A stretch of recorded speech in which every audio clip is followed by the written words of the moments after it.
Datsun 240Z and 260Z buyer's guide. Sleek styling aside, talk of the Datsun 240Z being a baby E-type is probably stretching things a bit, but there's no doubt the arrival of the 240Z rather upset the established sports car market. The early 70s offered a good choice of coupes in the UK, the likes of the MGB GT and Ford Capri being obvious ones, but the Japanese contender offered a tempting blend of performance, handling ability, comfort and reliability. The 2.4-litre straight-six engine ensured it was no slouch. Its 150 bhp delivering 125 miles per hour and 0 to 60 miles per hour in 8.0 seconds. And while the 260Z that arrived in 1974 provided more torque, its longer stroke meant it wasn't quite as revvy as the earlier car. That said, either model provides plenty of entertainment today, so you won't be disappointed whichever you choose. There were numerous detail changes throughout production, including the introduction of a more practical 2+2, but the fundamentals remained the same, and that was no bad thing. It was finally replaced by the 280ZX in 1979, a model that dialed back the sportiness and became more of a relaxed cruiser. Fast forward the best part of 5 decades and enthusiasm for these sporting coupes is as strong as ever, and rightly so. Bodywork rust-proofing was pretty much non-existent when these cars were new, and the subsequent corrosion did for many examples. Condition is everything, so the mantra of buy the best you can afford certainly applies here. They rust everywhere, so methodical checks are needed, starting at the front where you should examine the leading edge of the bonnet, the front panel and the crossmember beneath the radiator. And don't forget the battery tray. The bolt-on front wings rot, too, and you'll need to feel up under the wing to check the condition of the metalwork there. There's a strengthening plate in the inner wings that can rust away, too. Continuing towards the back, it's a case of examining the usual spots such as the door bottoms, sills and rear wheel arches. The edges of the tailgate is another trouble spot. You'll also want to ensure the underneath receives proper scrutiny, and as well as checking the state of the floors and footwells, it's important to establish the integrity of the chassis legs that run back from the front crossmember. Although some stuff is being remade, finding original panels and repair sections won't be easy, so you'll probably have to rely on searching for second-hand items or on the skills of a fabricator. A full-on restoration will get expensive, so think long and hard before taking on a project. And there's also the matter of accident damage, bodges and previous restorations that may not have been done to the standard you'd expect, so be sure to establish the quality of any work. As for exterior trim parts, items such as the Lucas headlights should be easy enough to find, but clubs such as the classic Z Register, S30.org, are an excellent source of help and advice when it comes to tracking down bits. Specialists can refurbish the bumpers assuming they haven't corroded beyond rescue, while pattern replacements are around £800 per pair. Engine and transmission: the straight-six engine is easily capable of six-figure mileages with proper care, so it's worth quizzing the vendor about the previous maintenance regime. Oil leaks are rarely an issue, but you'll want to see at least 55 psi oil pressure at normal road speeds. Much less than that and you'll need to investigate further. Equally as important is regular oil and filter changes, which will prevent wear of the timing chain and camshaft, the latter a potential weak spot if servicing is neglected. Also crucial is a healthy cooling system, so check for any signs of a unit getting hot and bothered and make sure that correct anti-freeze levels have been maintained to prevent corrosion within the alloy cylinder head. There's not a great deal to worry about with the fuel system, which employs a pair of Hitachi SU carburetors, although it's worth noting that few parts are interchangeable with traditional SUS found on many British classics. The linkage is an arrangement of cables and rods, so a jerky throttle response could mean it needs an overhaul. The ignition is trouble-free, too, with the only potential issue being a sticking advance retard mechanism within the distributor. You could swap to electronic ignition, but it's not really necessary. Lastly, the engines respond well to tuning, sportier camshaft and the like. So ask about any modifications, one of which might be a stainless steel exhaust system. It's the best option as original systems are hard to find. The only transmission for UK cars was a 5-speed manual unit. 4-speeders will be imports, as will automatics. Don't dismiss the latter as it may suit you, but conversion to a manual box is possible if a bit labor-intensive. Noisy bearings and worn synchromesh are the main issues you'll encounter, and the later unit, identified by a bent gear stick, early ones were straight, is considered stronger. It's possible to fit it to an earlier car, but some modification to the body shell are needed. Other than that, listen out for whines from the differential, although they rarely fail completely, and for clunks from worn universal joints. Suspension, steering and brakes. The independent suspension employed McPherson struts at the front and a strut-type setup at the rear, and it provided the Datsun 240Z and 260Z with secure and predictable handling allied to decent ride quality. The same should be true today, so anything else points to the likes of worn dampers and bushes that are ready for replacement. Sourcing parts isn't particularly difficult, and there's scope for upgrades if you prefer something a little tauter. Although it's worth talking to owners who've done this before taking the plunge. It's easy to spoil the standard setup's well-rounded abilities. The only other thing to check for is corrosion around mounting points and strut tops.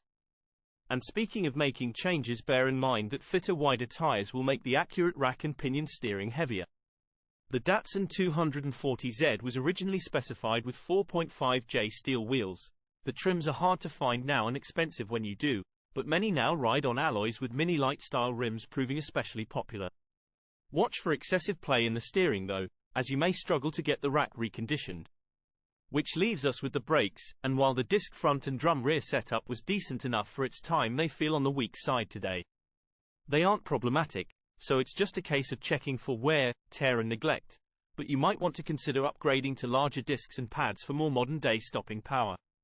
Rear disc conversions can be found for around £1,300, but unless you've substantially upped the performance, you probably don't need to go that far. Interior, trim and electrics. With a great driving position and ample space for a sports car, the cabin was a comfortable place to be, perhaps just marred by the acres of plastic typical of the time. You can find replacement bits of trim if you discover any damage, but they can be pricey, and you'll want to check the top of the dashboard for cracks. Repairs may be possible assuming things haven't gone too far.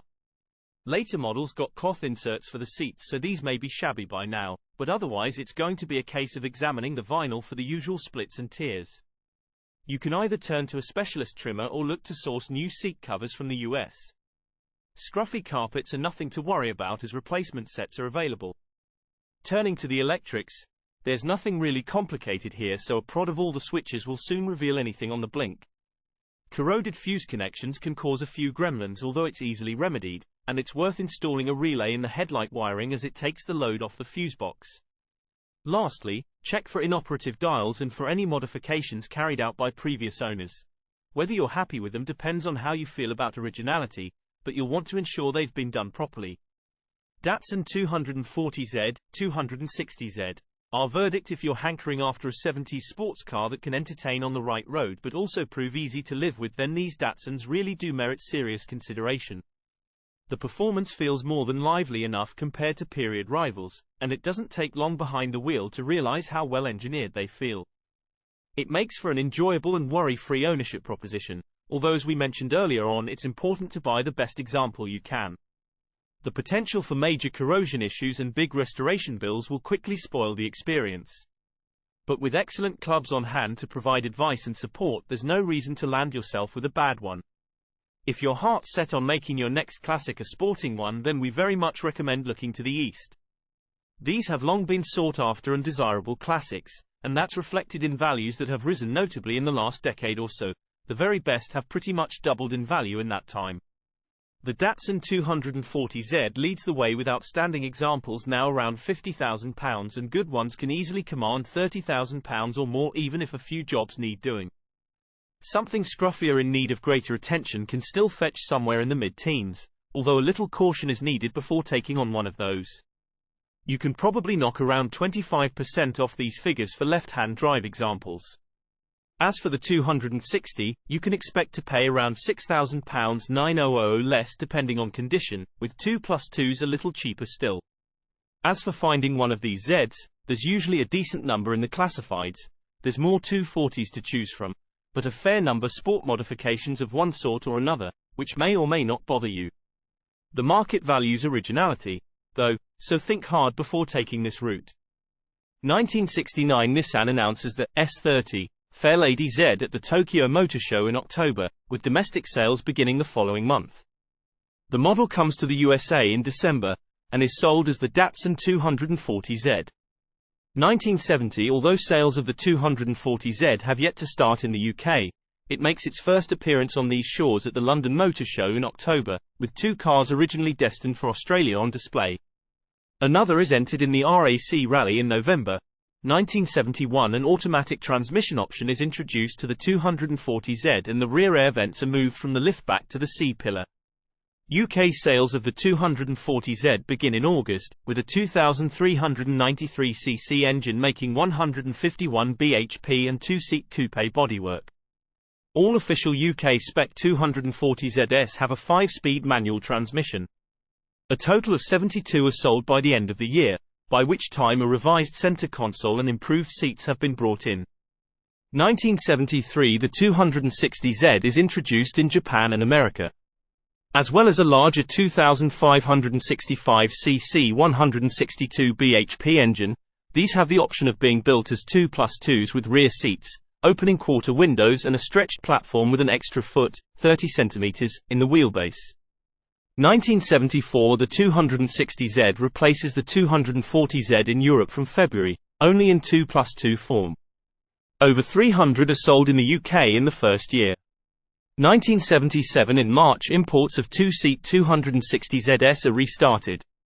From this point all Europe spec 260ZS receive the improved 5-speed gearbox, taller final drive, alloy wheels and wider tyres, seats with cloth centers and viscous coupled engine fan of the American market 280Z, a model never officially sold in the UK or Europe.